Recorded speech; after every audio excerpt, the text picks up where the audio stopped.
nessa noite, fazendo a oração inicial, para em seguida, nosso amigo Hamilton, junto com os mentores espirituais que acompanham, possam realizar a palestra dessa noite. Senhor, agradecemos por mais uma oportunidade que o Senhor nos deu de podermos fazer parte de mais uma reunião espiritual voltada para a obra da caridade, com a vossa presença, com a vossa proteção, com a presença e a proteção de todos os mensageiros espirituais, guardiões, protetores espirituais que o Senhor aqui nos enviou. Que possamos aproveitar da melhor forma possível os ensinamentos dessa noite. Amém. Pai nosso que estás nos céus, santificado seja o vosso nome. Venha a nós o vosso reino. Seja feita a vossa vontade, assim na terra como no céu. O pão nosso de cada dia nos dai hoje. Perdoai as nossas ofensas, assim como nós perdoamos aqueles que nos têm ofendido. Mas não nos deixeis cair em tentação, mas livrai-nos de todo o mal. Amém.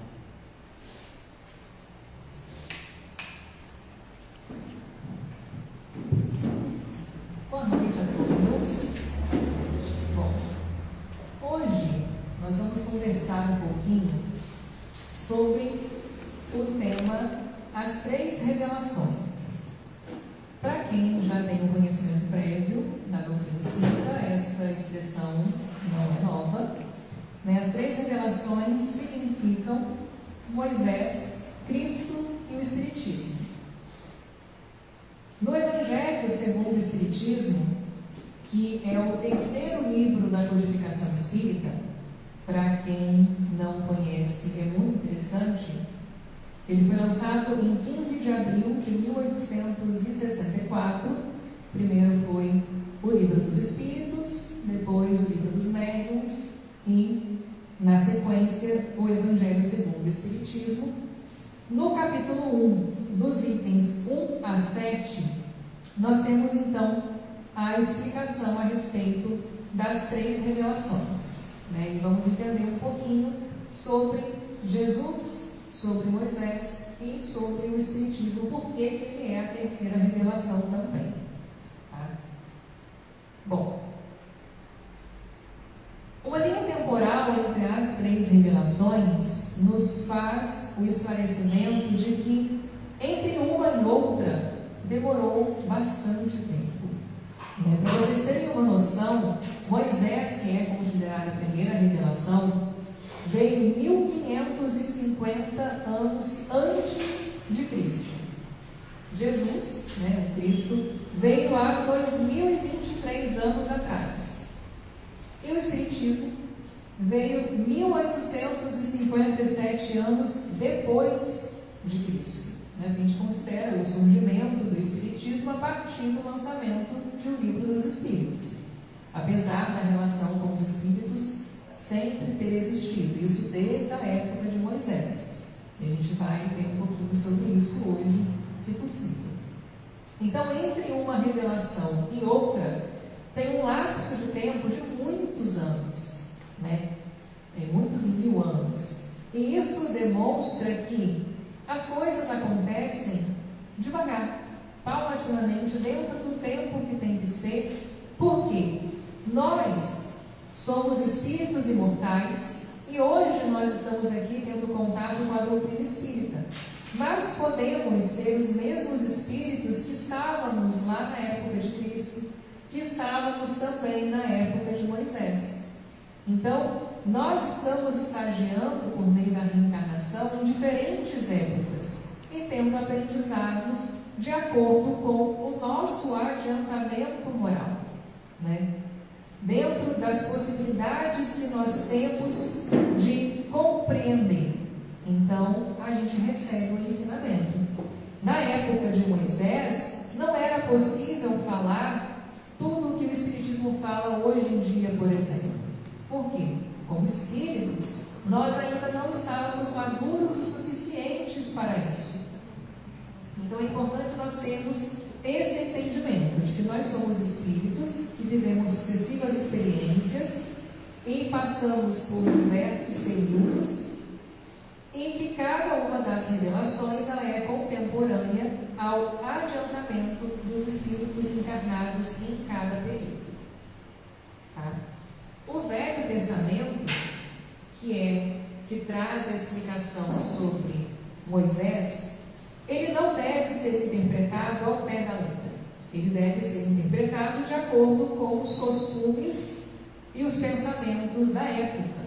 Em Gênesis, Êxodo, Levítico, Números, são livros do Antigo Testamento que vão falar sobre a história de Moisés, Josué, que é o sucessor de Moisés, e todo o povo do Egito, mas são livros que não devem ser interpretados ao pé da letra. A gente não tem que levar tudo aquilo ali literalmente como está escrito. Temos que entender o contexto em que foram escritos, o sentido lógico que se tinha para aquele povo. É difícil a gente hoje tentar se colocar há tantos mil anos atrás, mas é importante a gente fazer isso para conseguir interpretar da forma mais adequada possível. Bom, Moisés, ele teve como primordial trabalho trazer e estabelecer as leis de Deus na Terra. A gente sabe que as leis de Deus, elas estão em nossa consciência. Nós aprendemos isso com o livro dos Espíritos. O que Moisés fez foi literalmente escrever as leis mais importantes para poder conseguir fazer com que o povo muito rebelde tentasse internalizar aquilo um pouco. E as suas leis, elas tinham esse caráter divino, mas também tinham um outro caráter, que era um caráter civil, para poder disciplinar esse povo, que era rebelde. Para isso, ele então colocou, inclusive nas leis civis, um caráter divino, porque o povo só seguia se fosse algo vindo de Deus, porque eles temiam a Deus. Então foi a estratégia que Moisés utilizou para fazer com que o povo seguisse todas as leis, tanto as leis realmente de caráter divino, como as leis civis. E nós vamos entender com a primeira revelação que ainda não era possível falar abertamente sobre perdão e caridade, porque isso não era compreendido. O povo era rebelde, o povo era ingrato. Moisés, na sua trajetória, libertou o povo da escravidão do Egito para poder entregar a terra prometida, e mesmo assim o povo era contra ele, só respeitavam a Deus por medo. Então era um povo que estava apto a falar sobre perdão, sobre caridade? Ainda não. Então a primeira revelação tinha um caráter disciplinar, e foi ela que fundamentou as leis básicas para iniciar uma caminhada moral para aquele povo. E sobre a lei de Deus, que é a principal lei de Moisés, o Evangelho segundo o Espiritismo esclarece que esta é a lei de todos os tempos, de todos os países. Até hoje, aquilo que é divino que Moisés trouxe é válido. Amar a Deus, amar ao próximo, tudo isso é muito válido. Podem ter se passado muitos e muitos mil anos, mas devemos refletir nisso ainda. E sobre a lei civil, o Evangelho segundo o Espiritismo esclarece que ela serviu para dar autoridade às suas leis. Ele então deu a elas, atribuiu-lhes origem divina, como eu expliquei agora há pouco para vocês. As leis mosaicas propriamente ditas tinham um caráter meramente transitório. Aqui as leis mosaicas são essas leis civis. Foram leis que serviram para aquele povo, naquele período, naquela época. Tem, por exemplo, no Antigo Testamento, leis em que Moisés diz que Deus instituiu como deveria ser a divisão da propriedade caso o dono falecesse. No caso, Deus tem coisas mais relevantes para poder fazer, como, por exemplo, nos incentivar a amar ao próximo. Mas se o povo só seguia se fosse algo vindo de Deus, o que Moisés fez? Deus mandou dizer que é assim. Então, essas leis civis, ficaram no passado, hoje em dia não servem mais, tanto que não são mais estudadas, elas estão ali na Bíblia como algo histórico muito importante para a gente poder entender o contexto daquela época, mas não é algo utilizado nos dias de hoje. E isso serviu para dar a base para a segunda revelação, que foi a vinda de Cristo. Moisés veio abrir o caminho para Cristo realizar o seu trabalho. E aí nós vemos como que a espiritualidade trabalha de forma muito organizada para tudo poder acontecer dentro do tempo adequado.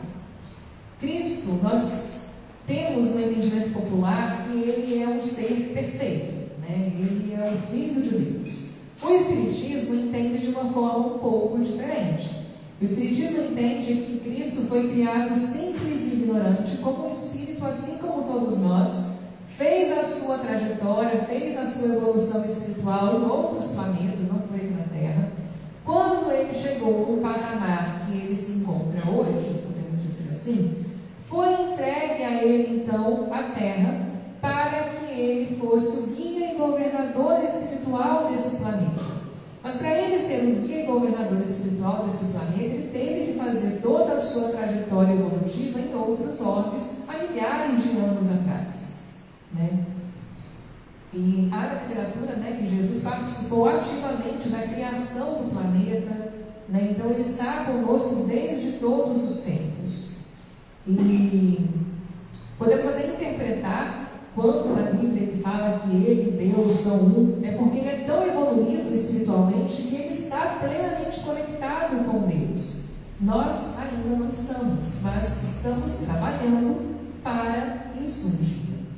Um dia nós vamos chegar no patamar que Jesus se encontra hoje. E nesse momento ele vai estar muito mais avançado que a gente, naturalmente pela lógica racional da questão, né? Mas Jesus ele não conseguiria fazer todo o seu trabalho sozinho, apesar de ele ser o Espírito mais perfeito que passou pela Terra.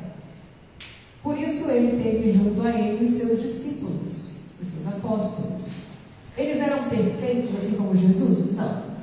A gente vai ver que os apóstolos, eles poderiam ser espíritos com uma tendência moral mais elevada que a média, mas ainda eram imperfeitos, eram homens e mulheres como nós, né?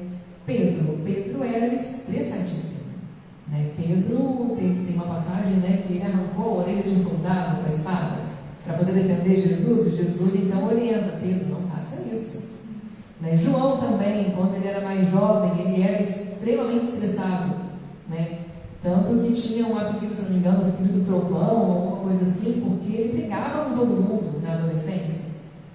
Só que, mais velho, ele passou a ser o apóstolo, o discípulo, né? E no Evangelho chamava todo mundo amorosamente de meus amados filhinhos. Então, de um jovem revoltado, rebelde, ele se tornou uma pessoa extremamente amorosa. Isso demonstra que eles, apesar de imperfeitos, possuíam uma moral mais elevada do que a média, porque eles se doaram realmente para o Evangelho e internalizaram aquilo que Cristo veio trazer para eles.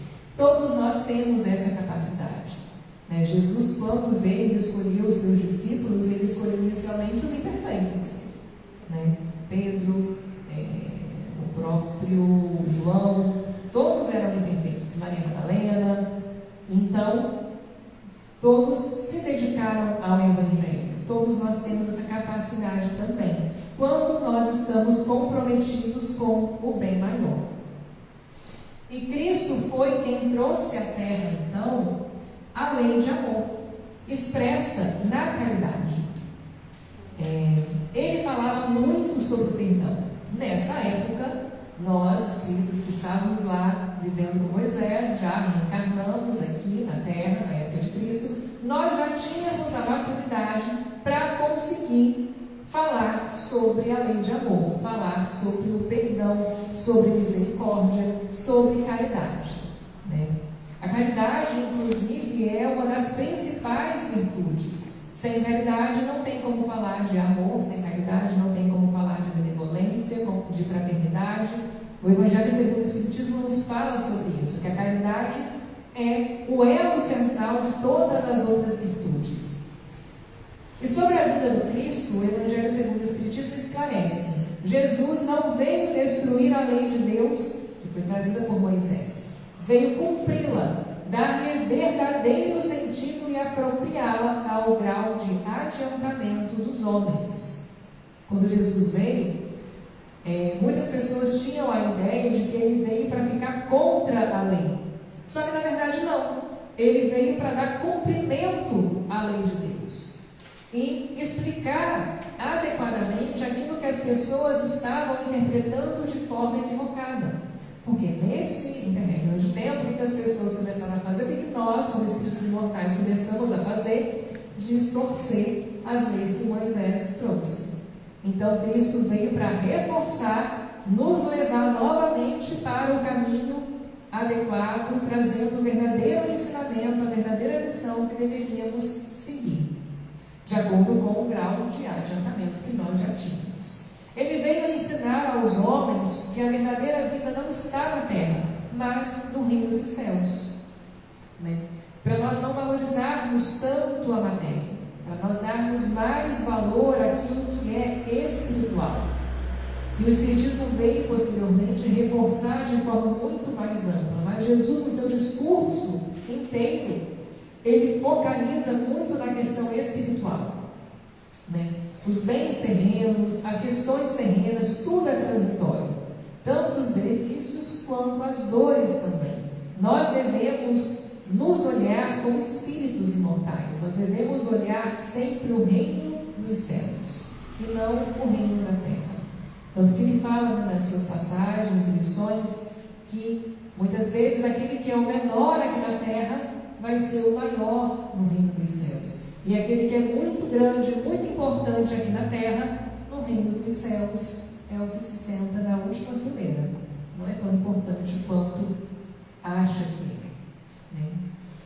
Mas Jesus, ele não pôde ainda vir trazer tudo de forma tão clara, Ele não disse tudo, ele se limitou em muitos pontos. E por que ele se limitou? Porque ainda não tínhamos maturidade para conseguir entender tudo plenamente, Ele então se limitou, de acordo com o Evangelho, a depositar os germes da verdade que ele próprio declara não poderem ainda serem compreendidas.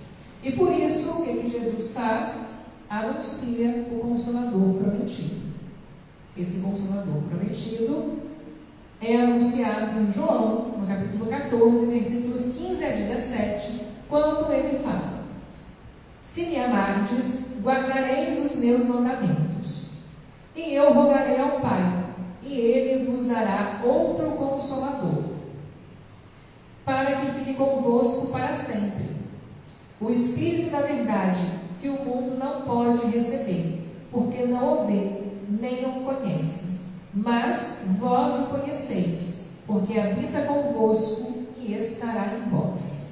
Essa é a lição que Jesus traz a respeito do Consolador prometido. Está em João. Para nós, espíritas, o Consolador prometido, o Espírito da verdade, significa a vinda do Espiritismo. E um ponto curioso é que no prefácio do Evangelho segundo o Espiritismo, a mensagem assinada é por um Espírito que se denomina Espírito da Verdade. Isso é muito interessante, porque quando a gente analisa a fala de João, Jesus fala que ele enviaria um novo Consolador, o Espírito da Verdade. E o prefácio do Evangelho é assinado por um Espírito que se denomina Espírito da Verdade. Eu achei isso muito curioso. Até comentei com a Tatiana que poucas vezes a gente faz essa ponte, essa ligação. E essa mensagem do prefácio do Evangelho segundo o Espiritismo tem muito a ver com a promessa de Jesus que está em João. Por quê? Diz o seguinte aqui: o Espírito da Verdade, anunciado por Jesus, assinou várias mensagens que foram psicografadas nas obras básicas da codificação. E assina tudo o prefácio do Evangelho, como eu falei. E no Evangelho, a mensagem é a seguinte: os Espíritos do Senhor, que são as virtudes do céu, como um imenso exército que se movimenta, ao receber a ordem de comando, espalham-se sobre toda a face da terra. Semelhantes a estrelas cadentes, vêm iluminar o caminho e abrir os olhos aos cegos. Nesse primeiro parágrafo, ele está fazendo uma alusão à manifestação ostensiva dos espíritos em vários pontos do planeta, trazendo então a doutrina espírita. Quando a gente estuda o surgimento do espiritismo com as mesas girantes, com o trabalho que Kardec fez para poder codificar, para poder com médiuns de diferentes localidades do globo, a gente vê que as comunicações elas explodiram em vários pontos ao mesmo tempo, que os espíritos estavam se manifestando por vários médiuns em várias localidades, e Kardec recebia aquelas cartas e organizava tudo aquilo. Então, essa mensagem do Evangelho é uma relação, faz uma relação com o surgimento do espiritismo, com a ostensividade com que os espíritos estavam trabalhando para poder trazer essa nova revelação. Eu vos digo, em verdade, que são chegados os tempos em que todas as coisas devem ser restabelecidas no seu verdadeiro sentido, para dissipar as trevas, confundir os orgulhosos e glorificar os justos. Aqui é uma reafirmação da promessa feita por Jesus, de que o Consolador prometido iria vir para poder ressignificar todas as coisas, colocar tudo dentro do caminho adequado. As grandes vozes do céu ressoam com o toque da trombeta, e os coros dos anjos se reúnem. Homens, nós vos convidamos ao divino concerto, que vossas mãos tomem a lira, que vossas vozes se unam e, no hino sagrado, se estendam e vibrem, de um extremo ao outro do universo. Então aqui é um reforço que o Espírito da Verdade faz com relação ao compromisso que nós que temos acesso às 3 revelações temos, que é a divulgação da doutrina espírita. Nós ainda somos muito tímidos na divulgação do Espiritismo.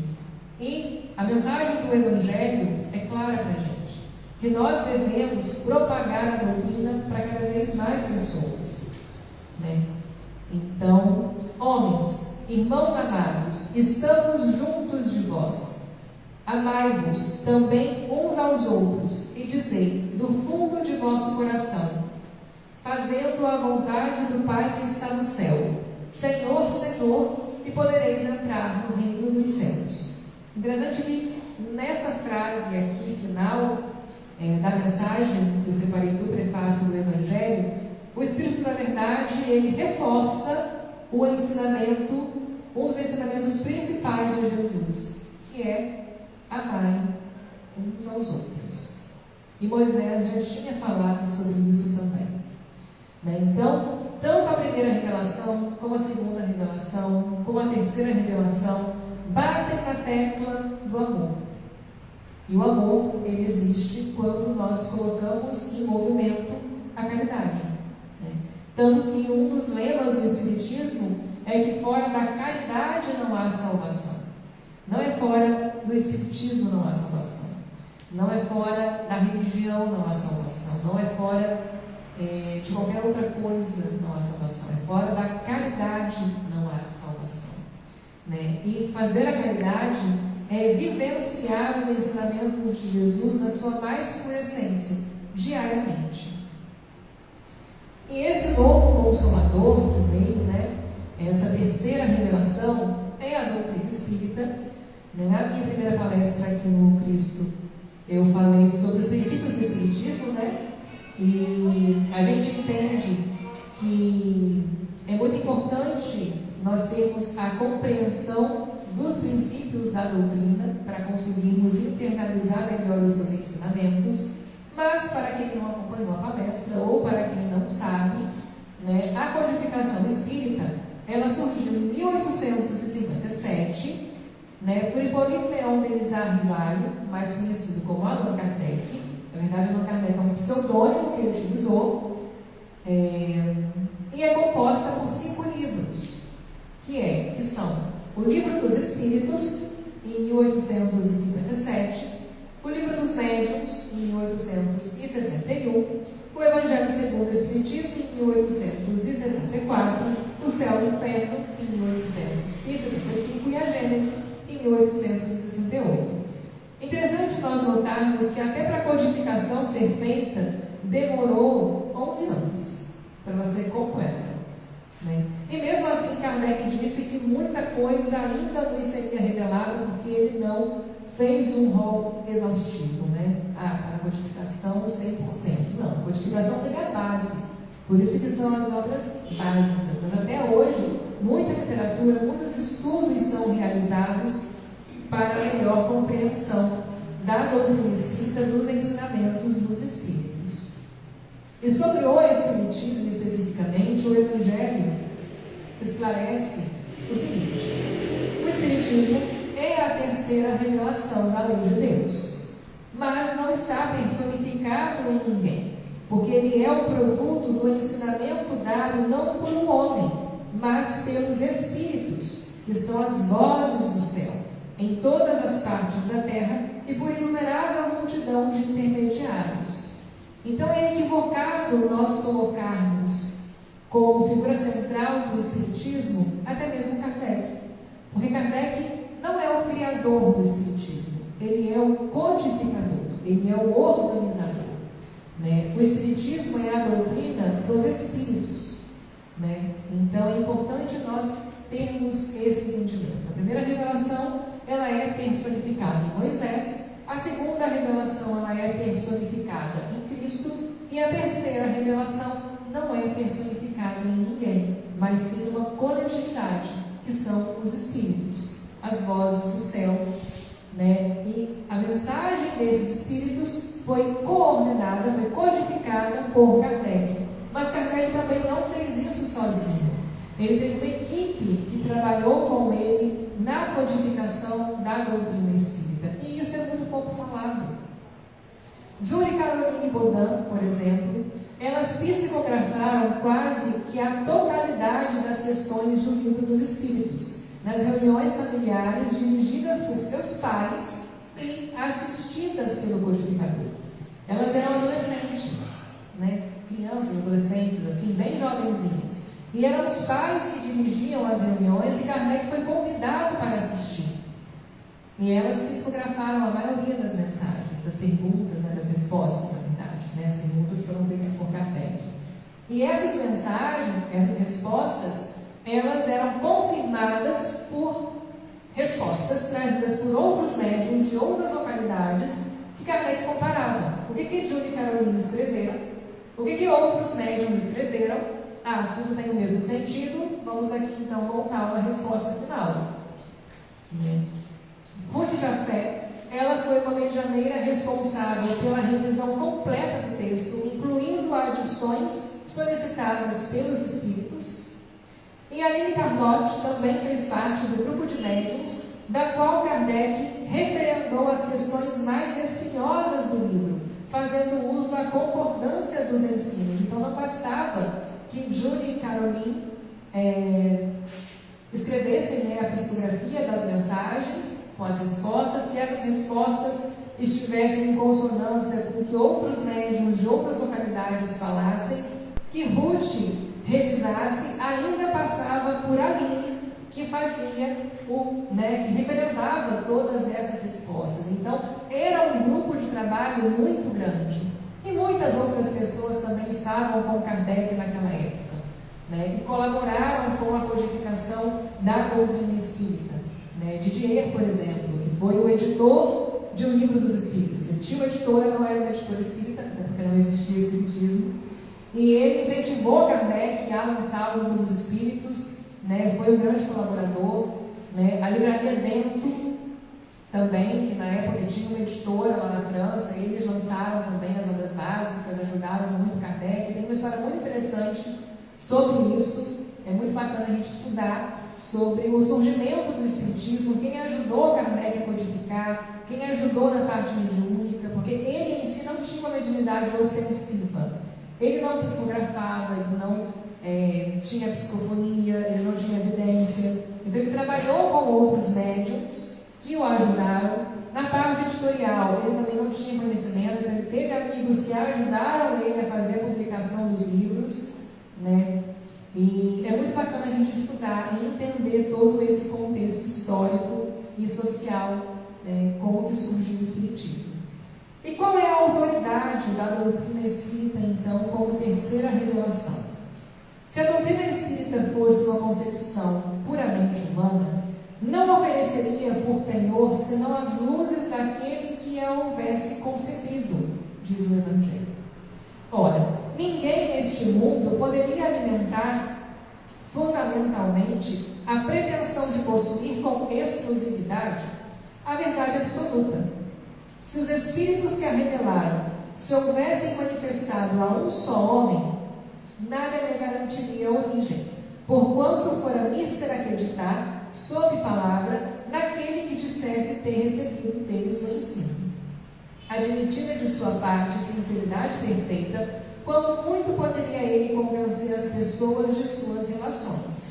Conseguiria sectários, mas nunca chegaria a congregar todo o mundo. Então, a universalidade dos ensinamentos dos Espíritos é que dá a veracidade da doutrina espírita. E é algo que tem que existir até os dias de hoje, né? Buscar o entendimento das mensagens que chegam, né? Verificar se, né, vem de outras fontes também. Por isso que é importante nós sempre estudarmos, nós sempre lermos, nós sempre buscarmos conhecimento em vários livros, de vários autores, para conseguirmos verificar a universalidade dos ensinamentos, né? Vemos conseguindo compreender com isso que tudo se complementa, né? O que um autor fala se complementa com outro autor, que está embasado na obra básica, e o nosso entendimento fica mais fácil também. E o Evangelho sobre o Espiritismo também fala que ele não veio destruir a lei cristã, como muitas pessoas equivocadamente acham. O Espiritismo veio para cumprir a lei cristã.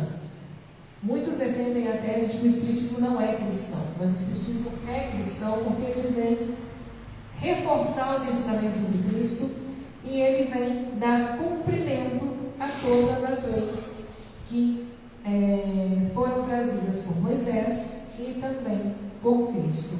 E o Espiritismo nada ensina de contrário ao ensinamento de Cristo, mas o desenvolve, completa e explica em termos claros, para que todos consigam compreender o que foi dito sob forma alegórica. Jesus falava de forma alegórica, né? O Espiritismo vem trazer tudo de forma muito clara, né? As revelações espíritas, elas são muito impactantes para muitas pessoas.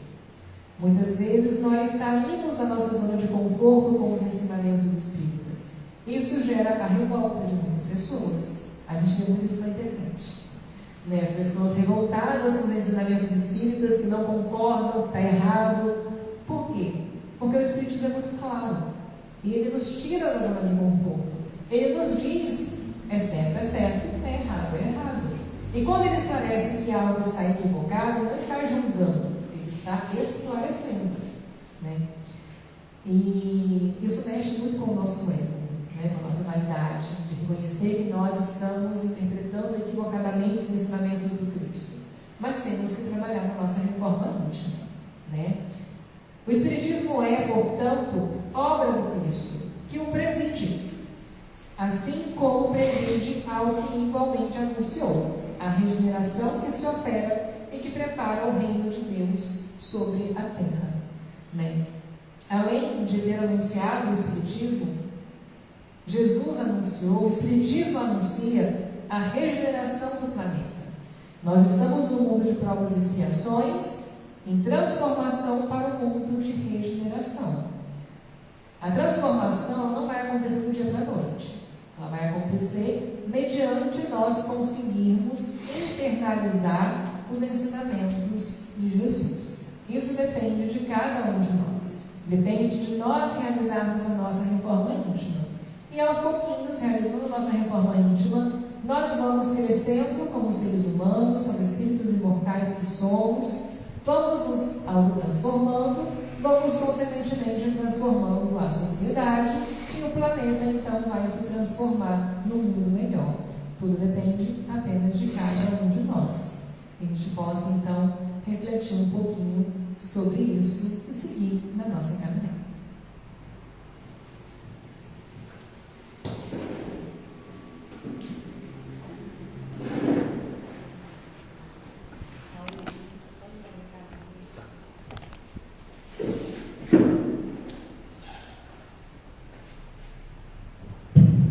Boa noite a todos. Mais uma vez, agradecer ao Murilo pela excelente palestra. Foi uma das grandes conclusões que a gente conseguiu ter na noite de hoje. Eu vim basicamente dar as boas-vindas e o bom retorno daqueles que estão comparecendo hoje pela primeira vez ou retornando à assiduidade maravilhosa que mantém a casa sempre. Fica sempre aqueles recados que a gente gosta de dar. Das reuniões acontecerem segundas e quartas, sempre começando às 8 da noite. O fato da gente estar fazendo a campanha de cobertura, está já trazendo algumas doações representativas, bem representativas aqui no entrado aqui. Quem puder, nos próximos dias, próximas semanas, a gente já está concluindo essa campanha, trazer para a gente fazer essas doações tão logo seja possível, até porque o inverno bate a porta. Quem preferir tem a oportunidade de fazer alguma doação de qualquer valor em Pix, para poder, isso também vale para o pessoal de casa, está no Instagram, para que possa fazer também parte da campanha. Não tem tempo de ao centro comprar, faça uma doação qualquer, informe para a gente, nossa diretoria aqui, o valor informado no Pix, para a gente saber que aquele valor é destinado exclusivamente para essa campanha. E também a manutenção da casa, todo o processo que a gente precisa manter aqui. Tem a nossa biblioteca aí, que gentilmente vários livros doados, todos eles a R$10. Então, enriqueçam, cresçam de várias formas possíveis, com os romances, com as doutrinas, com os livros doutrinários que tem ali. Tem também um Pix bem simpático ali. Cada livro é R$10, todo esse dinheiro é revestido para a manutenção da casa. E aí a gente dá para seguimento aqui a segunda parte da reunião, que é a sala de passe. Para quem nunca teve, nunca compareceu, é simplesmente aguardar no seu lugar. Um de nossos membros da diretoria vai fazer a chamada de cada um. Basta se dirigir à sala, sentar a cadeira, ficar em silêncio. Pode fazer sua oração, seus agradecimentos, seus pedidos, enquanto o médium estiver dando passe, vai fazer uma oração por você. Ao retornar, sair pela porta maior que tem ali, retorne ao seu local, espera mais um pouquinho até a gente concluir, para fazer uma oração final e a distribuição da água frutificada. Fica sempre a sugestão de que, enquanto estiver aguardando a sua chamada ou após voltar da sala de passe, faça uma oração agradecendo pela noite de hoje, por tudo que aconteceu na sua semana, no seu dia, no seu mês. Faça seus pedidos, seus agradecimentos pela oração, pelo passe, pelas energias recebidas. E, se for possível, também faça uma oração pela casa, pelos médios, pela espiritualidade, para que possa sempre continuar nos abastecendo de melhores energias e a manutenção do nosso trabalho. Bom, boa noite a todos.